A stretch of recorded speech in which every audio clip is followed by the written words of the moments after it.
saber para que puedas vivir y morir felizmente en este consuelo?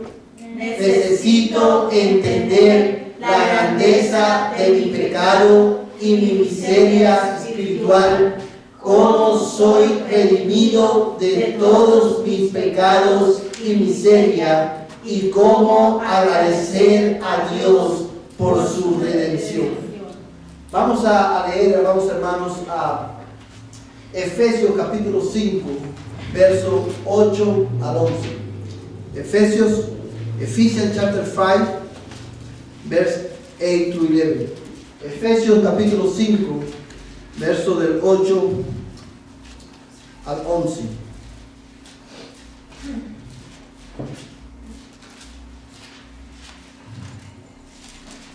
Amén.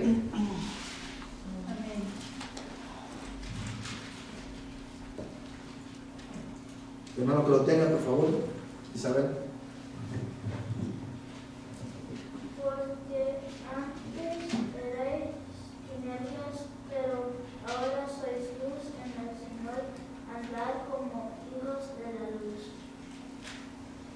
Porque el fruto de la luz consiste en toda bondad, justicia y verdad, examinando qué es lo que agrada al Señor. Y no participéis en las obras estériles de las tinieblas, sino más bien desenmascararlas. Amén. Fíjate, hermano, como dice este pasaje de la Escritura, porque antes era, ¿qué cosa? Tinieblas. ¿Qué significa eso? Antes estábamos en pecado, vivíamos en pecado, y ahora dice el texto, hermano, pero ahora soy luz en el Señor. Cuando el texto dice que nosotros somos luz en el Señor, lo que está haciendo referencia, hermano, a la manera en la que el Señor nos redimió de nuestra miseria y de nuestro pecado. Antes vivíamos en esclavos del pecado, en tinieblas, separados de Dios, pero ahora somos luz en el Señor porque hemos sido redimidos por Cristo y hemos sido, hermanos, salvados de esa miseria. Ahora, una vez que somos redimidos, debemos andar como ¿quién? Como hijos de luz, ¿verdad? Como hijos de un Dios de luz que nos redimió de nuestras tinieblas. Amén, hermanos. Quiero solamente, hermanos, antes de continuar en esta noche, quiero volver a la respuesta a esta pregunta, porque ¿cuál es el consuelo del cual está hablando aquí?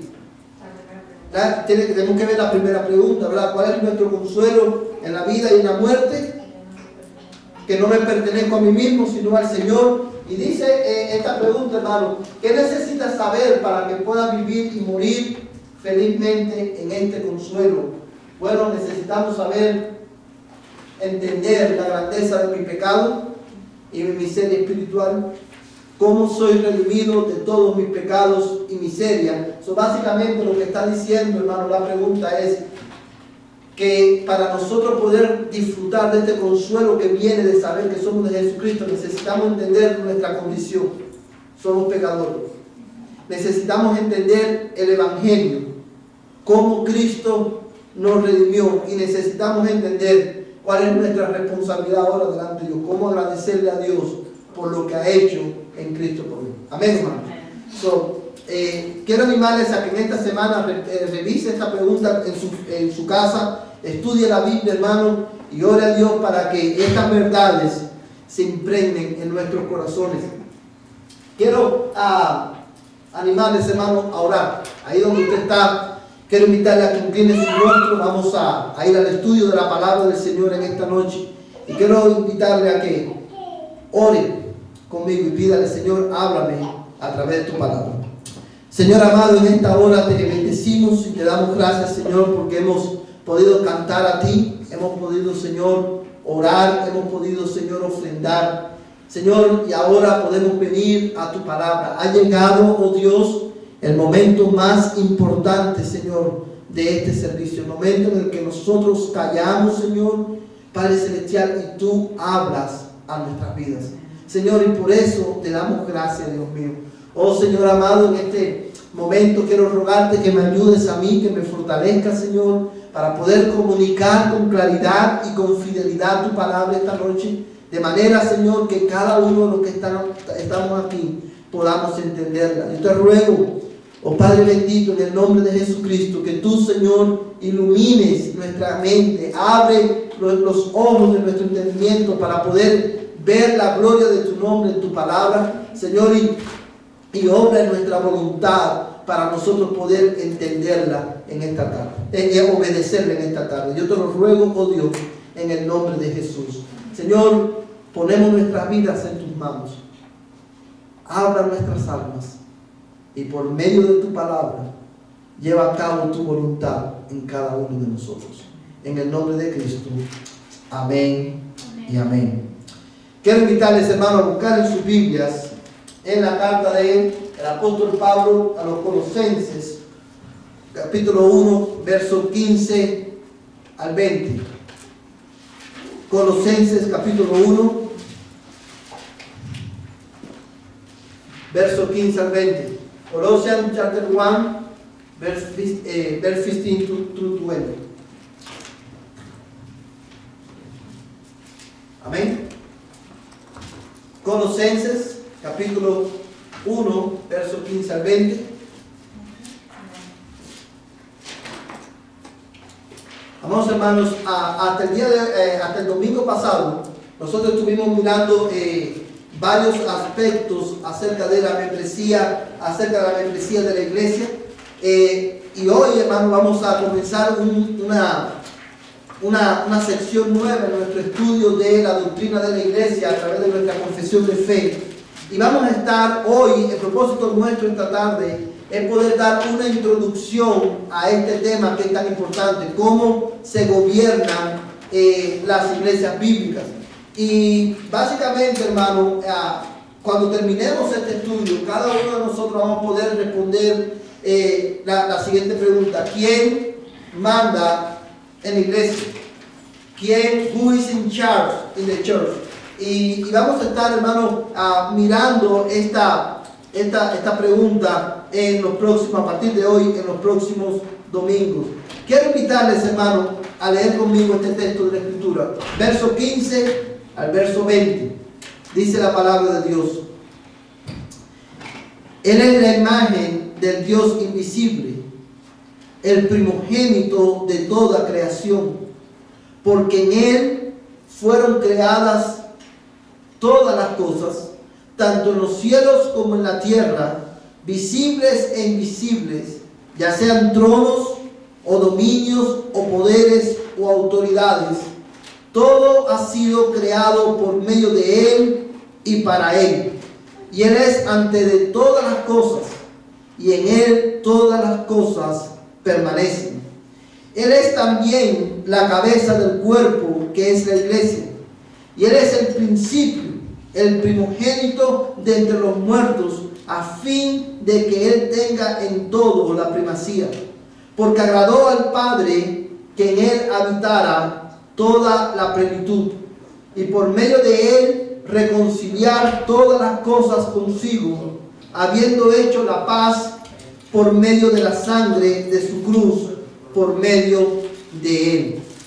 Repito, ya sean las que están en la tierra o los que están en los cielos. Vamos, hermanos, creo que una de las pasajes de la Escritura que enseña con más claridad acerca de la doctrina de Cristo, uno de los pasajes que son bien exhaustivos en esta doctrina acerca de la persona de Cristo, es precisamente Colosenses capítulo 1, verso del 15 al 20. Si nosotros entendemos este pasaje que acabamos de leer, nosotros vamos a poder tener una buena comprensión de quién es Cristo y cuál es la relación que Cristo tiene con la iglesia. Ahora, de todo lo que dice este texto, hermano, que acabamos de leer, solamente quiero enfatizar, hermano, el verso 18, a partir del verso 18, y dice así específicamente este pasaje: Él, hablando de Cristo, es también la cabeza del cuerpo, que es la iglesia. Amados hermanos, hay muchas razones por las cuales Cristo es la cabeza de la iglesia. Y cada una de estas razones aparecen aquí en este texto que acabamos de leer. La primera razón por la cual Cristo es la cabeza de la iglesia es porque Cristo, amados hermanos, es Dios. Cristo es Dios, y como Él es Dios, Él está por encima de todas las cosas. Y si usted se fija, hermano, en el verso 16 dice: porque en Él fueron creadas todas las cosas, tanto en los cielos como en la tierra, visibles e invisibles, ya sean tronos o dominios o poderes o autoridades.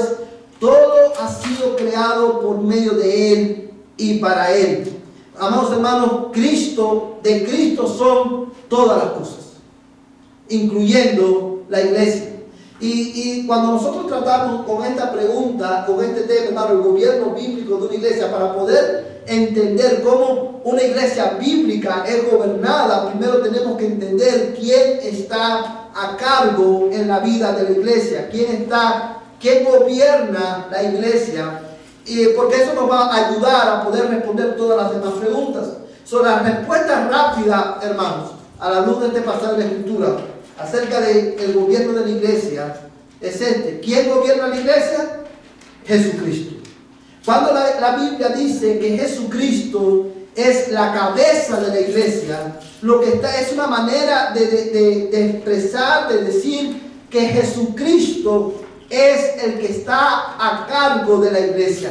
Jesucristo es la máxima autoridad en la vida de la iglesia, porque Él es Dios, porque Él fue instituido por Dios el Padre como cabeza de la iglesia, y porque Él es el fundamento de la iglesia. Por esas razones, la iglesia le pertenece a Cristo. Él es la autoridad final y suprema en todo asunto que tiene que ver con la vida de la iglesia.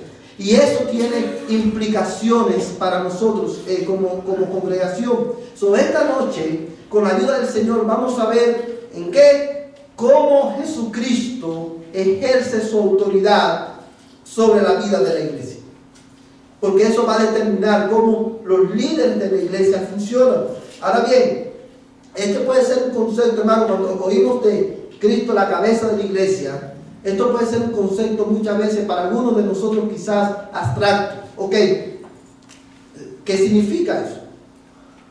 Y podemos pensar la respuesta rápida, como acabamos de decir. Muchos podrán decir, bueno, eso significa que el que está a cargo es Jesucristo, pero esto tiene implicaciones un poquito más profundas y las vamos a ver hoy. Pero quiero que veamos, hermano, cómo nuestra confesión de fe articula esta verdad. Dice nuestra confesión de fe, este es el capítulo 26, y vamos a estar tratando, hermano, vamos a ir back and forward en el capítulo, párrafos 4 y 5.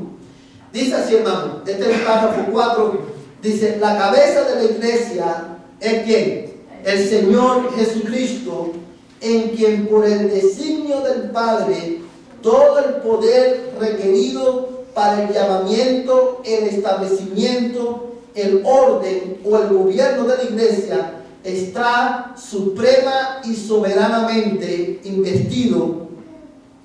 No puede el Papa de Roma ser cabeza de ella en ningún sentido, sino que él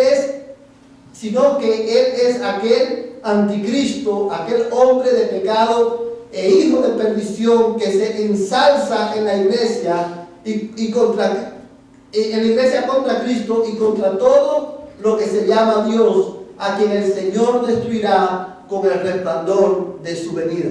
Es un texto, este párrafo, hermano, abarca varias cosas. Solamente nos vamos a enfocar en la primera parte. Solamente quiero hacer una pequeña aclaración con relación a esta parte. Cuando los pastores, los hermanos que escribieron nuestra confesión de fe en 1689, en ese momento, hermano, histórico de la iglesia, ellos consideraban que el anticristo era el Papa. Y la razón, amados hermanos, por la cual ellos consideraban que el anticristo era el Papa, era porque, obviamente, por razones que son obvias. Y el punto que ellos querían hacer es que no solamente que el Papa era el anticristo, sino que el Papa no es la cabeza de la iglesia. Acuérdense que esto es una doctrina prominente, ¿verdad?, en la Iglesia Católica Romana. Y en nuestra confesión de fe, nosotros, ellos escribieron que el Papa no es la cabeza de la iglesia, sino que más bien el Papa es el anticristo. Ahora, estaban equivocados ellos cuando dijeron que el Papa era el anticristo. No estaban equivocados. Yo creo que quizás el punto está en que no es solamente el Papa el anticristo. El Papa de la Iglesia Católica Romana, de Pope, es una forma, un tipo de anticristo. Pero hay muchos anticristos. Ahora, el valor que tiene esta aclaración para nosotros es la siguiente. Hermanos, y esto es muy, muy importante.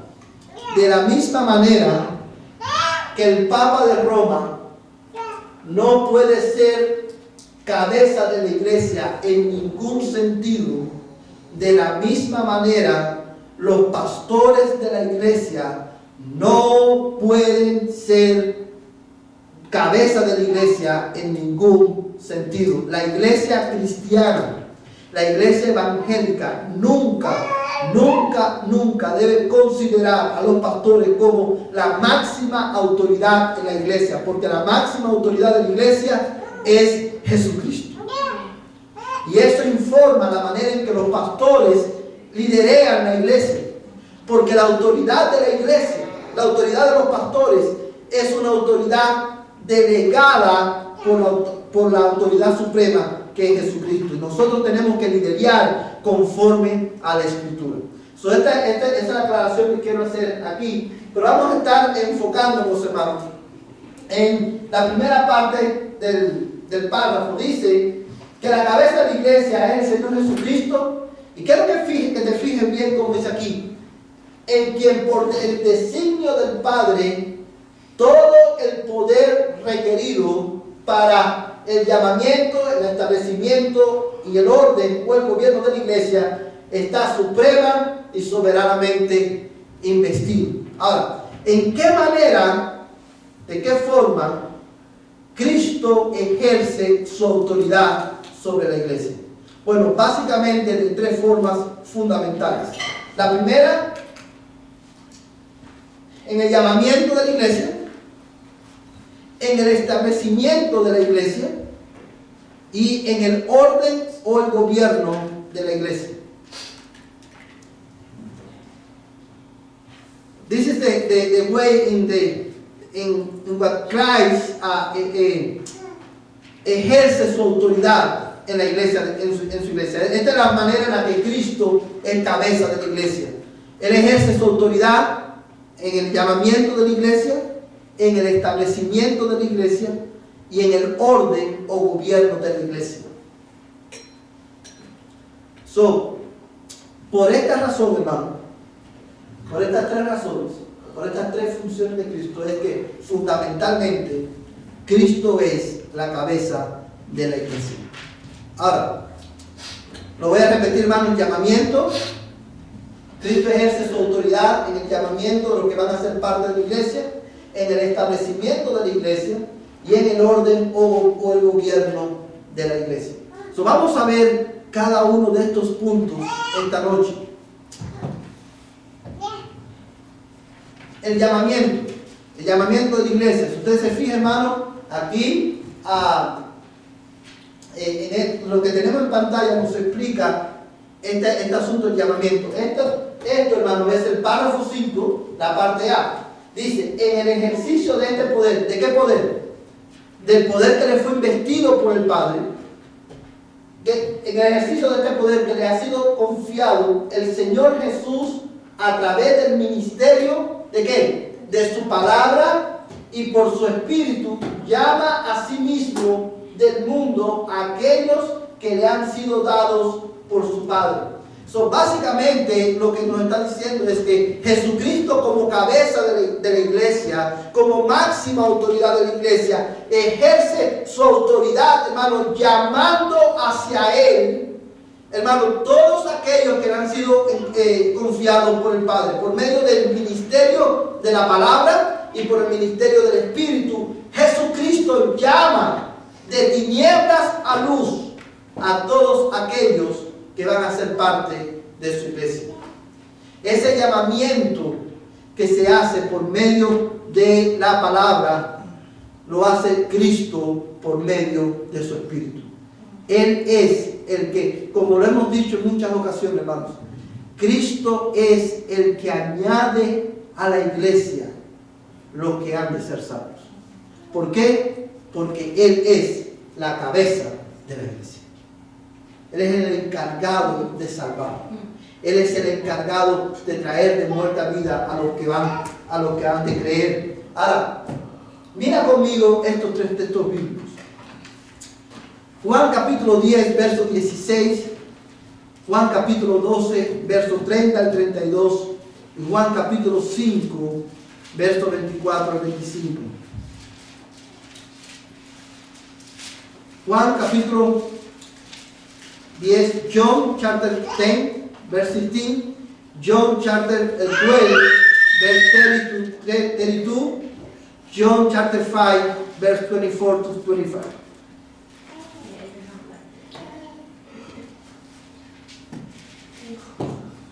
Juan capítulo 10. ¿Ya lo tiene? Okay. 10 al 16. Dice, tengo otras ovejas que no son de este redil. A esas también me es necesario traerlas, y oirán mi voz, y serán un rebaño como un solo pastor. Amén. Fíjate cómo dice este texto, hermano. En el verso 16 dice: tengo otras ovejas que no son de este redil. A esas también me es necesario traerlas, y oirán, ¿qué cosa? Mi voz, y serán un rebaño con un solo pastor. Piensa conmigo en este versículo un momento. ¿Qué es lo que Cristo está diciendo aquí? ¿Qué es lo que Cristo está diciendo, hermano? Él está hablando aquí a una audiencia primordialmente judía. Y Él le dice a sus discípulos y a los judíos que le escuchaban que Él tenía otras, ¿qué cosa? Ovejas que no pertenecían a este redil. ¿Cuál es ese redil? Se estaba refiriendo a los gentiles, porque ese redil del que hablaba, ¿verdad? Ese redil a donde no estaban las ovejas era el redil formado por judíos. Él tenía otras ovejas que no eran judías, que Él necesitaba hacer, ¿qué cosa? Traerlas. Ahora, ¿cómo Jesucristo iba a traer estas ovejas a este redil? Dice el texto: oirán mi voz y serán un rebaño con un solo pastor. Amados hermanos, la manera en la que Jesucristo llama a pecadores a ser parte de su rebaño, de su pueblo, es a través de la proclamación del Evangelio.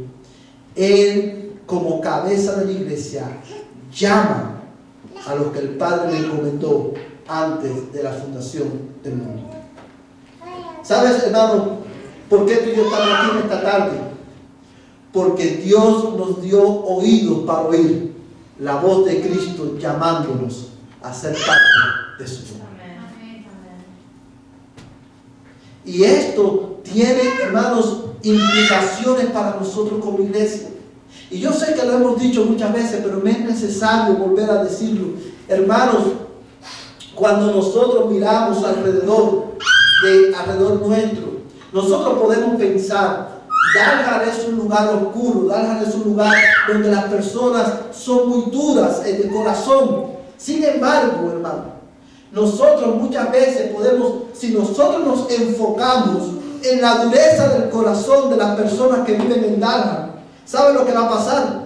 Que nosotros no vamos a hacer nuestro trabajo de predicar el Evangelio, porque vamos a decir: ¿para qué predicar Si las personas no van a oír, ¿para qué predicar? Si las personas son tan duras. Amados hermanos, aun cuando las personas que nos rodean son muy duras, aun cuando tu esposo o tus hijos no quieren oír la predicación del Evangelio, aun cuando tus amigos, tus vecinos no quieren oír la predicación del Evangelio, predica a Cristo, predica su palabra, porque Dios llama, Cristo nos llama por medio del Evangelio.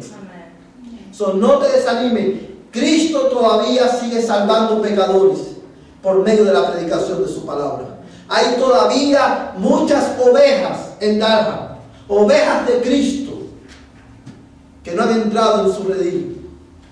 Y nosotros se nos ha encomendado la grandiosa tarea de ir y proclamarle el Evangelio. Que este versículo mueva nuestras almas en esta semana a ir y predicar a Cristo. Vamos a leer Juan 12, verso 30 al 32. Juan, capítulo 12, verso 30 al 32.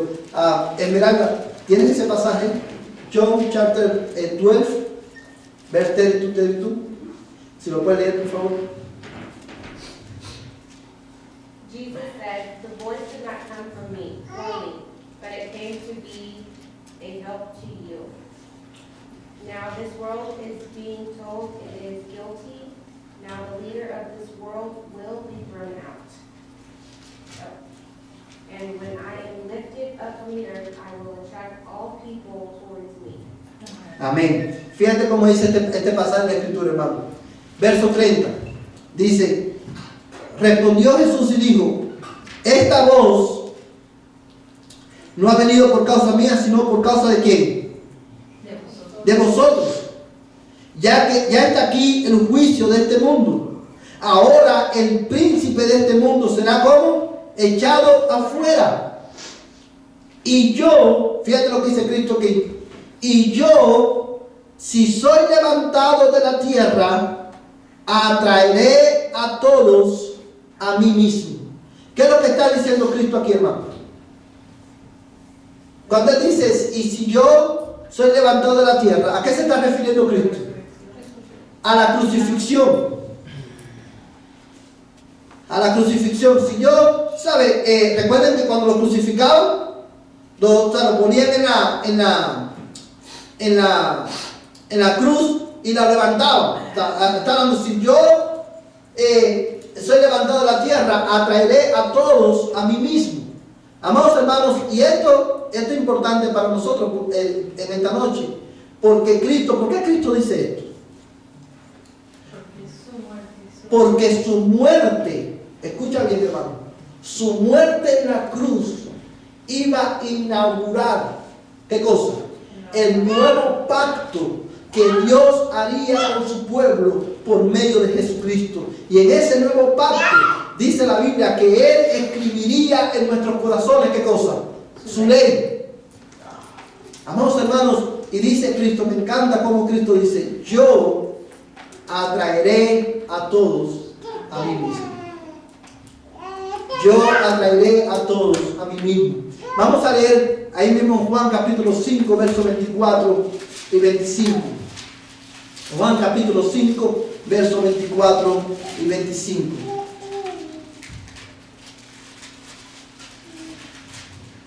Josué, si por favor lo pueden leer. Juan capítulo 5, versos 24 al 25.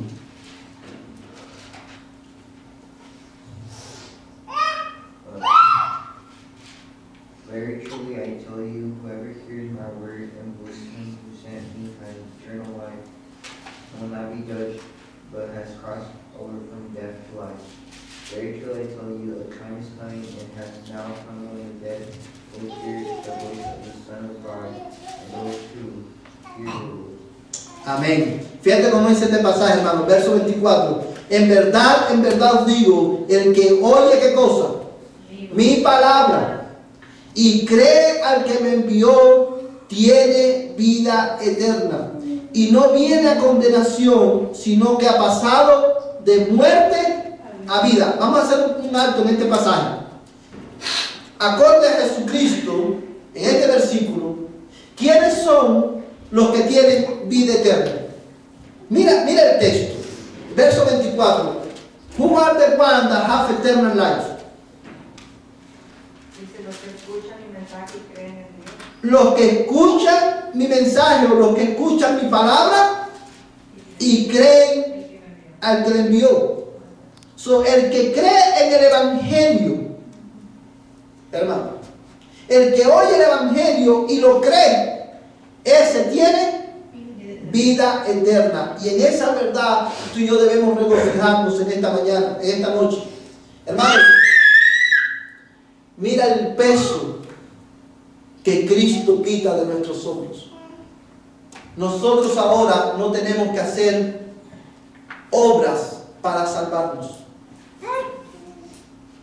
No hay nada tan sencillo como el Evangelio. Tú no tienes que esforzarte para ganar la salvación. Tú no tienes que dar lo mejor de ti para ganar la salvación. La salvación se te es dada, se te es regalada por Dios si tan solamente podemos creer. Al que cree en Jesucristo y se arrepiente de su pecado, Dios lo perdona y le da vida eterna. Porque Cristo lo hizo todo por nosotros. Y en la cruz del Calvario, Él dijo, consumado es. He aquí, mi amada iglesia, el corazón del Evangelio. Al que cree, al que oye mi palabra y cree al que me envió, tiene vida eterna. Dice, hermano, y no viene a condenación, sino que ha pasado de muerte a vida. Y mira el verso 25. En verdad os digo, que viene la hora, y ahora es, cuando los muertos oirán la voz del Hijo de Dios, y los que oigan vivirán. So, ¿a qué muertos se está refiriendo ahí, hermano? En el verso 25. A los que están muertos espiritualmente. Cristo dice, la hora viene y la hora es ya, cuando los muertos, los que están muertos espiritualmente, oirán la voz del Hijo de Dios, y los que lo oigan vivirán. Porque Cristo, como cabeza de la iglesia, a Él se le ha sido dada toda autoridad para salvar pecadores y para traer, hermanos, hombres de muerte a vida, de tinieblas a luz. Ahora, una pregunta simple que te quiero hacer esta noche. Dice el texto, hermano, que la hora es cuando los muertos oirán la voz del Hijo de Dios, y los que lo oigan vivirán. Mi pregunta para ti esta noche: ¿cómo hoy los que están muertos espiritualmente, que están sin Cristo, cómo ellos hoy pueden oír la voz del Hijo del Hombre, la voz de Jesucristo? ¿Cómo ellos la pueden oír? ¿En qué sentido? ¿Cómo ellos pueden hoy oír? Por ejemplo, ¿cómo tu hijo o tu hija o tu esposo o tu padre o tu madre que no conoce a Cristo, o tu compañero de trabajo que está muerto espiritualmente, puede oír la voz de Cristo hoy? A través de la predicación del Evangelio. Cuando nosotros proclamamos el Evangelio, predicamos la palabra, ellos pueden oír, ¿qué cosa? La voz de Cristo por medio de la predicación de su palabra. Porque el mensaje que proclamamos no es de la iglesia, el mensaje que proclamamos es de Cristo. Amén, hermano. Por eso nosotros debemos de predicar, para que otros puedan escuchar a Cristo llamándolos de muerte a vida. Amados hermanos, Cristo ejerce, hermano, su autoridad como cabeza de la iglesia. ¿En qué sentido? En el que Él es el que llama así, para sí, a todos aquellos que Él va a salvar. Él es el que llama de muerte a vida, de tinieblas a luz. Él es el que llama del reino de las tinieblas y trae a pecadores a su propio reino. ¿Por qué? Porque Él es la cabeza de la iglesia. Hermano, y es por esto. ¿Quién tiene el poder? Who has the power to do something like that? Only God. Only Jesus can give life to those who are dead in their sin. Los pastores no podemos dar vida. Los pastores no podemos salvar a los hombres. Por eso los pastores no pueden ser la cabeza de la iglesia. Los pastores no podemos hacer crecer la iglesia. Por eso los pastores no podemos ser la cabeza de la iglesia. Por eso ningún hombre puede ser la cabeza de la iglesia. Solamente Jesucristo, el Hijo de Dios, que se hizo hombre para venir a buscarnos y a rescatarnos. En segundo lugar, hermanos, Cristo ejerce su dominio en el establecimiento de la iglesia. Él dice, se recuerda que la confesión dice que todo poder le ha sido investido soberanamente en Cristo para el llamamiento ¿y qué? Y el establecimiento de la iglesia. Cristo es el que llama a los pecadores a Él y Él es, hermano, el que establece el fundamento de su iglesia. Él es el que establece la iglesia en el mundo. Dice este pasaje, hermano, este párrafo de la confesión. Para que anden, o sea, Él los llama para que anden delante de Él en todos los caminos de la obediencia que Él les prescribe en su palabra. A los así llamados, Él les ordena andar juntos en congregaciones concretas o iglesias para que anden delante de Él en todos los caminos de la obediencia que Él les prescribe en su palabra. Hay varias cosas aquí que quiero resaltar y se lo voy a desglosar. Dice, hermano, que Cristo nos llama, ¿para qué? Para que andemos delante de Él en todos los caminos de la obediencia que Él les prescribe en su palabra. Cristo, en el ejercicio de su autoridad, hermano, al establecer su iglesia, Él establece la manera en la que los cristianos, los miembros de la iglesia, debemos vivir.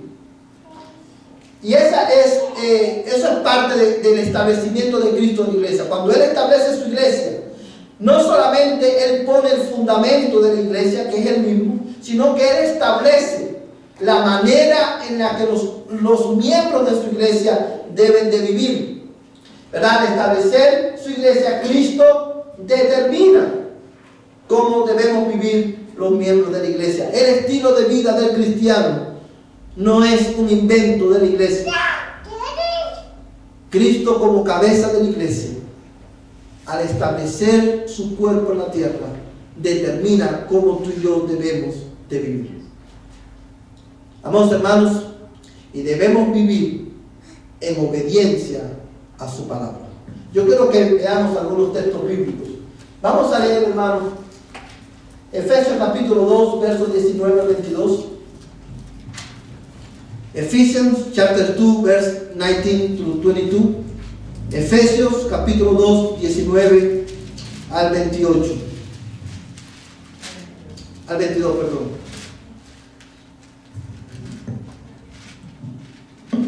Efesios 2, 19 al 22.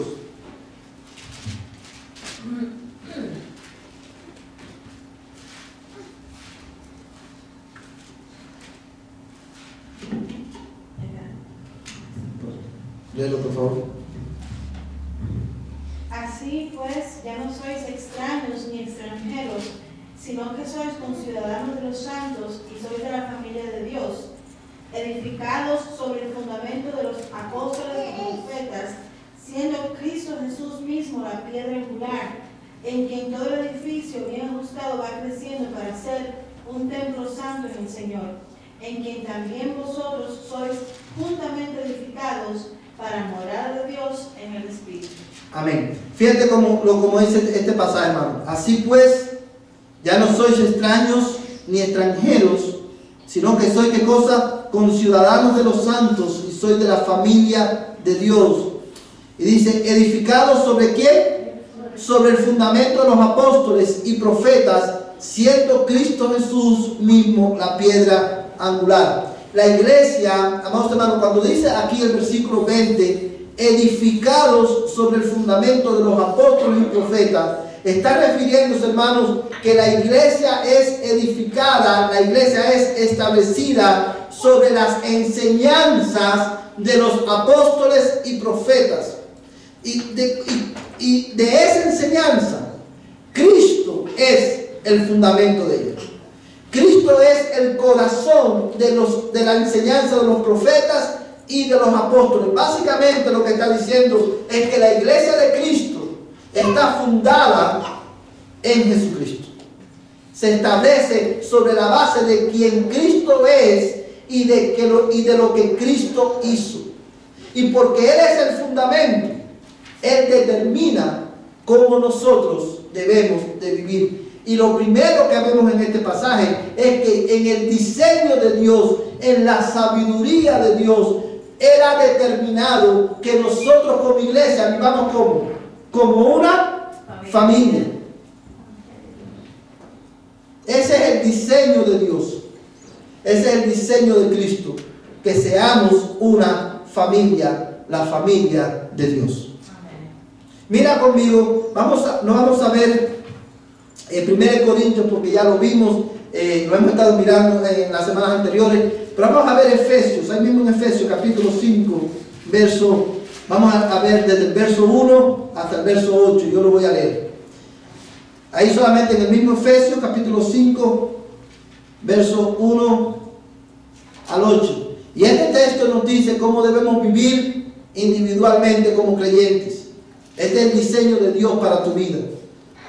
Sed pues imitadores de Dios como hijos amados, y andad en amor, así como también Cristo os amó, y se dio a sí mismo por nosotros, ofrenda y sacrificio a Dios como fragante aroma. Pero que la inmoralidad y toda impureza o avaricia ni siquiera se mencionen entre vosotros, como corresponden a los santos, ni obscenidades, ni necedades, ni groserías que no son apropiadas, sino más bien acciones de gracia. Porque con certeza sabéis esto, que ningún inmoral, impuro o avaro, que es idólatra, tiene herencia en el reino de Cristo y de Dios. Que nadie os engañe con palabras vanas, pues por causa de estas cosas, la ira de Dios viene sobre los hijos de desobediencia. Por tanto, no seáis partícipe con ellos, porque antes eras tinieblas, pero ahora soy luz en el Señor. Andad como hijos de la luz. Cristo, hermano, como cabeza de la iglesia, determina cómo tú y yo debemos de vivir. Y el plan de Dios para ti, para mí, el estilo de vida que Él ha diseñado para ti, es que tú y yo vivamos de tal manera que podamos reflejar en el mundo el carácter de su Padre. Dice el texto, Pablo dice, hermano, inspirado por el Espíritu Santo, sed imitadores, sed pues imitadores ¿de quién? De Dios. De Dios. ¿Cómo nosotros imitamos a Dios? Obedeciendo su palabra. Hermano, yo quiero ser claro en esto. Si nosotros estamos en Cristo, Cristo ha determinado la manera en la que tú y yo debemos vivir. Y esto tiene una implicación seria para nosotros. ¿Sabes por qué? Porque ser cristiano, ser discípulo de Cristo, being a disciple of Christ is more than coming to church. Being a disciple of Christ implies that we will live our life reflecting His character in the world. Eso es lo que significa ser discípulo de Cristo. Ahora bien, hermanos, la pregunta que quiero hacer de esta noche es: are you reflecting God's character in your life? In the way that we live, in the way that we live in our home, in the way that we relate to our parents, in the way that we relate to our spouse, in the way that we relate to our neighbor, are we reflecting the character of God? If no, we need to repent to Him. We need to repent and we need to come to our great priest, Jesus Christ, and asking Him to strengthen our faith, that we can reflect in His character in the world. Hermanos, la pregunta que debemos hacer esta noche es esta: ¿estamos tú y yo reflejando el carácter de Cristo, el carácter de Dios en la manera en la que nosotros vivimos, la manera en la que nos relacionamos con nuestros padres, en la manera en la que nosotros nos relacionamos con nuestros hijos, con nuestras esposas o esposos, la manera en que nos relacionamos con nuestro compañero de trabajo? Estamos reflejando el carácter de Dios, porque Cristo dice en su palabra, Cristo, que es la cabeza de la iglesia, nos dice en su palabra: sed pues imitadores de Dios. Amados hermanos, cuando nosotros fallamos en imitar a Dios, en reflejar su carácter, nosotros estamos rebelándonos en contra del diseño de Cristo, hermanos, para su iglesia. Cuando nosotros fallamos en reflejar el carácter de Dios en el mundo, como iglesia, como cristianos, nosotros estamos rebelándonos en contra de Cristo, la cabeza de la iglesia. Hermano. Esta mañana en el estudio que teníamos, hermano, ahí salió una cita muy interesante que es de Mateo 6:33, que dice: pero buscad primero su reino y su justicia, y todas estas cosas os serán añadidas. Y yo mencionaba que hemos sido tan adiestrados como seres humanos al sistema económico mundial que nosotros desafiamos el estándar de Dios y nos preocupamos, tendemos a tener la confianza en nosotros mismos primero y luego después en nuestro buen trabajo y al último, y si hay tiempo y si tenemos problemas, acudimos a los hermanos y acudimos a Dios. Así es. Pero es por el adiestramiento económico que el sistema mundial tiene y nosotros confiamos en nosotros mismos. Así es, porque hemos sido discipulados por el mundo y no hemos sido discipulados por la Escritura. Y la evidencia de esto es esta, hermano. Esta es la evidencia de lo que está diciendo el hermano Martín. Cuando nosotros pensamos en el cristianismo, en ser cristiano, ¿qué es lo primero que viene a nuestra mente? Para las personas hoy, ¿qué es lo que es ser cristiano? Venir a la iglesia.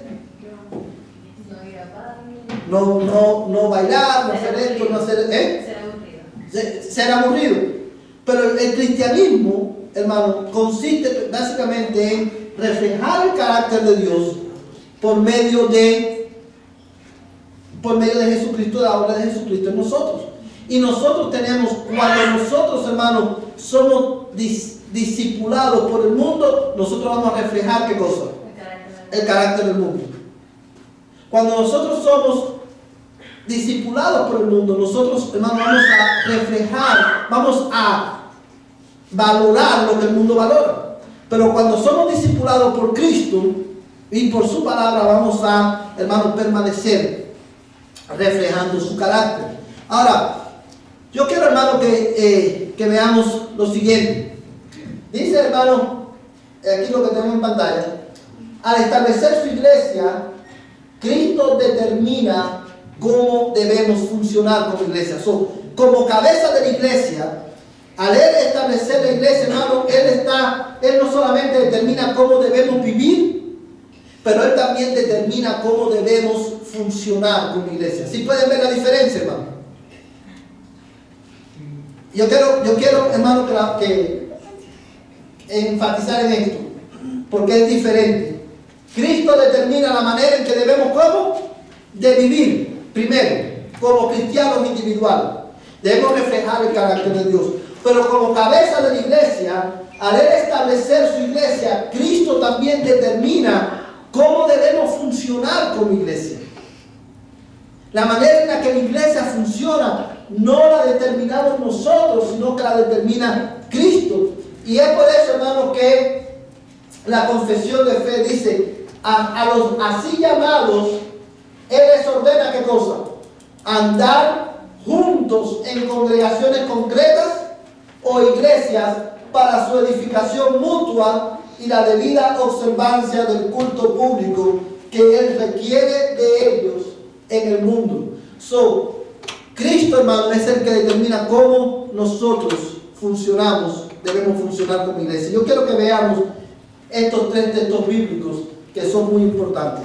Hebreos 10:25, Efesios 4:15 y Éxodo 25 del 1 al 9. Vamos, hermano, a leer Hebreos 10:25. Hebrews chapter 10, verse 25.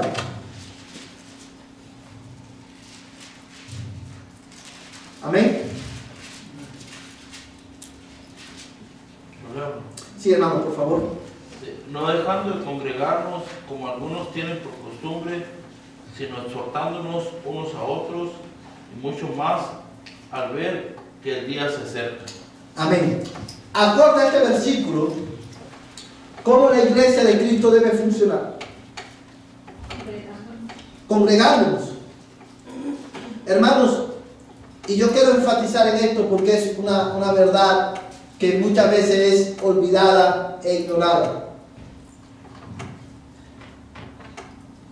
Nosotros somos la iglesia de Cristo y como iglesia de Cristo debemos hacer ¿qué cosa? Congregarnos. Porque cuando nos congregamos y somos parte de la iglesia, nosotros estamos viviendo acorde ¿a qué? Al diseño de Cristo para su iglesia. Cristo no quiere, hermano, el diseño de Cristo no es que los cristianos vivamos aislados en nuestros hogares. Ese no es el diseño de Dios. El diseño de Cristo es que cada primer día de la semana su iglesia haga ¿qué cosa? Se reúna. El diseño de Cristo, hermano, es que nosotros permanezcamos como juntos, como una familia. Y cuando nosotros, hermanos, fallamos en vivir de esta manera, cuando nosotros descuidamos, y es por esto, hermano, yo quiero ser enfático en esto, hermano. Obviamente, dejar de venir un día a la iglesia no es pecado, porque hay circunstancias y circunstancias.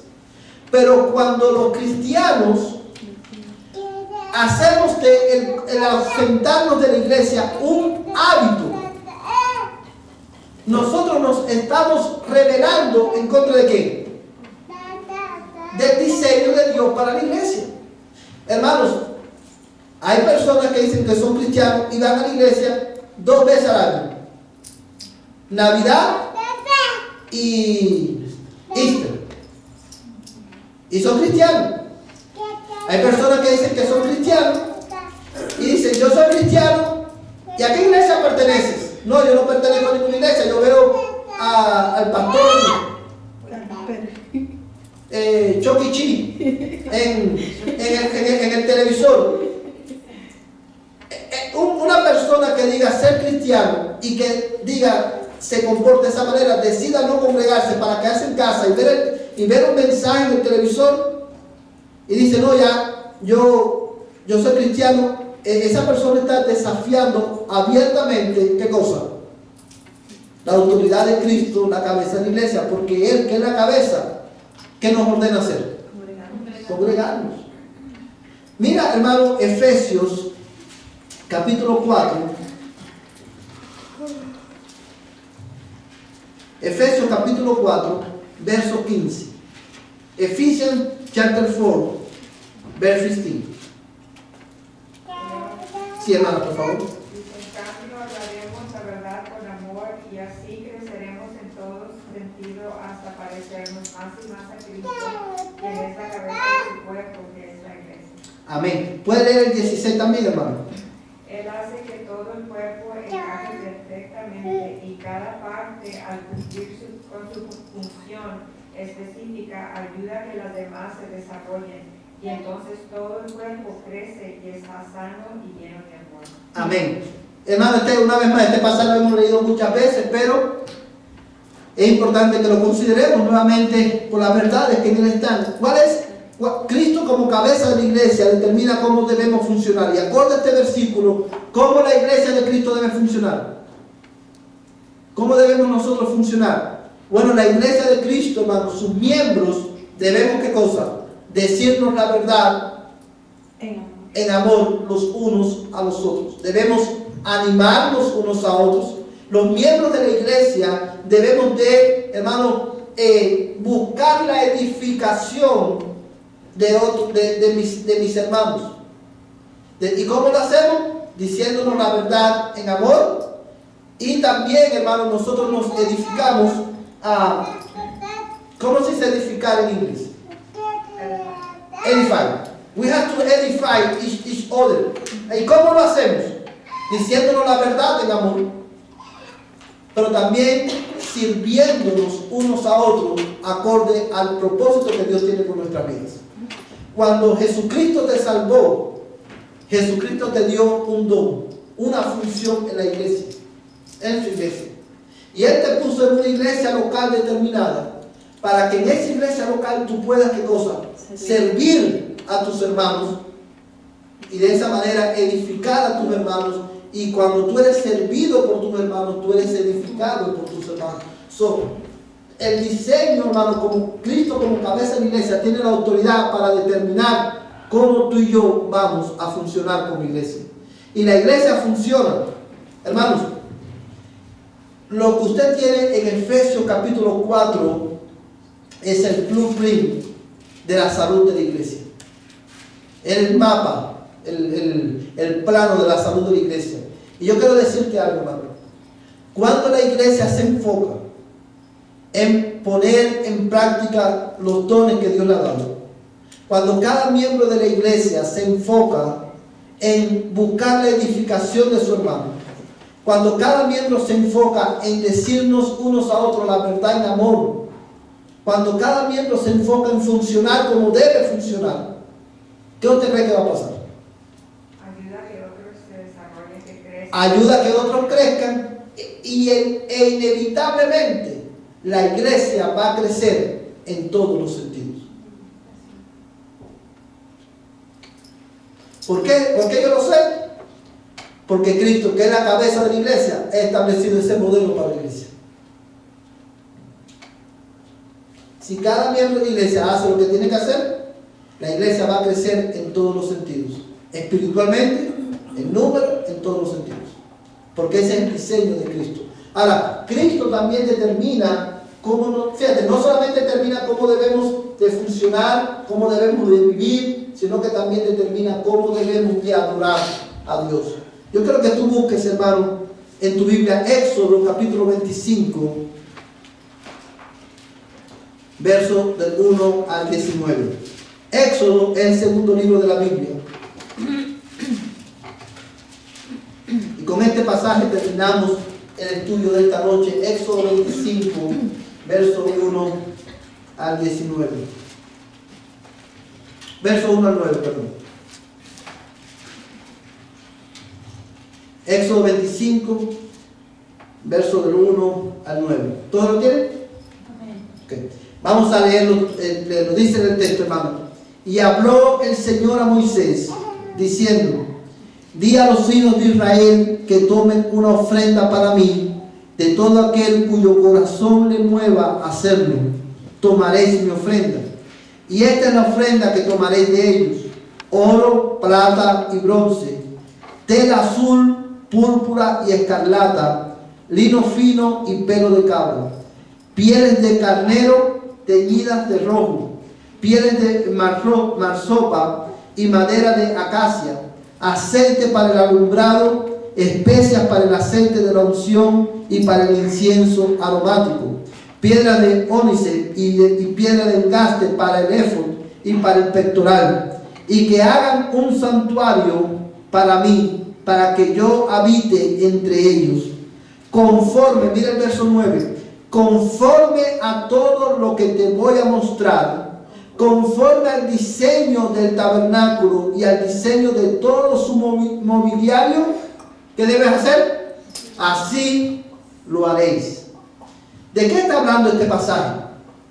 En este pasaje, el Señor está dando instrucciones específicas a Moisés para que Moisés construya ¿qué cosa? Un tabernáculo. El tabernáculo, ¿se recuerdan que hoy en la mañana hablábamos que el tabernáculo era el lugar de qué? De reunión, donde Dios se encontraba con el hombre. Ese era el lugar donde el pueblo de Dios iba a adorar a Dios. Y todo lo que tenía Dios dio, hermano. Si usted se fija el nivel de detalle de estos versículos, cómo Dios dice, quiero que pida esta ofrenda, oro, plata, telas, dice hermano, tela azul, púrpura y escarlata, lino fino y pelo de cabra. Y él dio instrucciones específicas de los materiales que se debían usar, ¿para qué? Para construir su casa o el tabernáculo donde él iba a encontrarse con su pueblo. Y en el versículo 9 dice específicamente, le dice a Moisés, conforme a todo lo que te voy a mostrar, que te tienes que hacerlo de esa manera. Hermanos, ¿usted cree que Moisés tenía la libertad de hacer cambios al diseño que Dios le había dado? Do you think that Moses had the authority to be creative? He said, oh, no me gusta, yo creo que la tela azul no va bien en esta parte del tabernáculo, mejor vamos a poner una tela verdecita clara. ¿Él tenía la autoridad? No. ¿Por qué? Porque Dios le dijo, hazlo exactamente como yo te muestro que tú lo tienes que hacer. Y usted se preguntará, ¿qué tiene eso que ver con nosotros hoy? Porque ya no hay tabernáculo, ahora Cristo, Dios habita en la iglesia, en su pueblo. Ahora, este capítulo tiene una gran enseñanza para nosotros, y es esta: Dios determina cómo la iglesia debe de adorarle a Él. Y de la misma manera que Dios en el Antiguo Testamento dio instrucciones específicas, de esa misma manera en el Nuevo Testamento Jesucristo, por medio de su Espíritu Santo, nos da instrucciones específicas de qué es lo que tenemos cómo tenemos que adorarlo y qué tenemos que ofrecerle a Él. Y como siempre hemos dicho, hermano, Dios no quiere que nosotros seamos creativos en la adoración. Dios quiere que seamos obedientes a lo que Él ha pedido que le ofrezcamos. La adoración agradable a Dios no es la adoración creativa. La adoración agradable a Dios no es la oración que brota de una oración. Bueno, lo importante es que sea del corazón, como decimos. No. La oración que Dios demanda, ¿qué cosa es? Una adoración sincera, basada en ¿qué? En su palabra.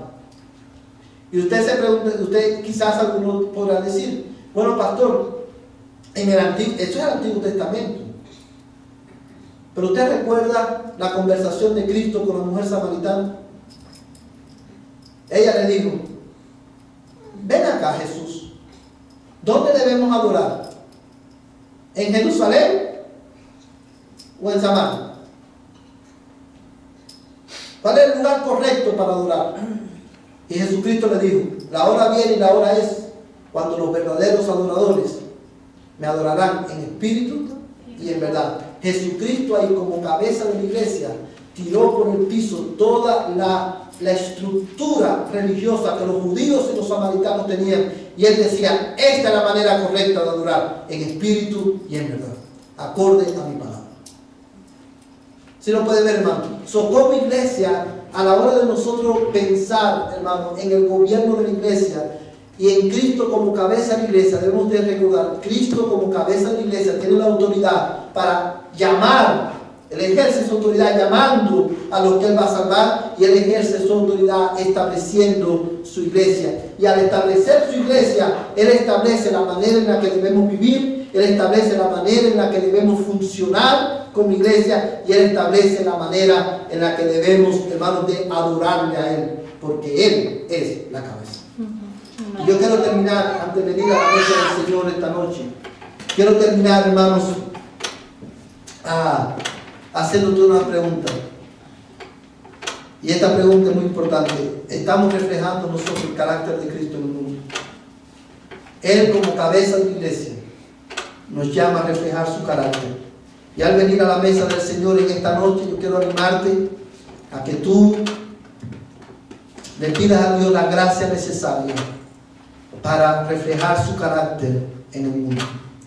Quiero invitarte que ahí donde tú estás, cierres tus ojos y ores conmigo esta noche. Padre, te damos gracias, oh Dios, por tu palabra en esta noche. Gracias, Señor, porque tú has hablado de nuestras vidas. Tú eres el Señor de la iglesia. Tú eres la cabeza de la iglesia, oh Jesucristo. Tú eres el fundamento de la iglesia y ante tu autoridad nos rendimos, oh Dios, en esta noche. Padre, al venir a tu mesa, yo quiero darte gracias, Señor, por el pan que representa tu cuerpo partido en la cruz del Calvario, Señor, ofrecido por nuestros pecados. Te doy gracias, Señor, por tu muerte sustitutiva en la cruz del Calvario en nuestro favor. Y te doy gracias, Señor, también por la copa en esta noche. Tu copa que representa tu sangre vertida en la cruz. La sangre tuya, Señor, que tiene poder para limpiar todo pecado. Señor amado, al participar de tu mesa en esta noche, una vez más recordamos que tú eres nuestro gran sumo sacerdote que nos representa delante del Padre. Señor, yo ruego que al participar de estos elementos, tú impartas la gracia necesaria para que podamos, Señor, vivir como es digno del Evangelio en esta semana. Imparte la gracia necesaria a nuestras almas para que podamos vivir en obediencia a ti. Aliméntanos de Cristo en esta noche. En el nombre de Jesús te lo rogamos. Amén y amén. Hermanos,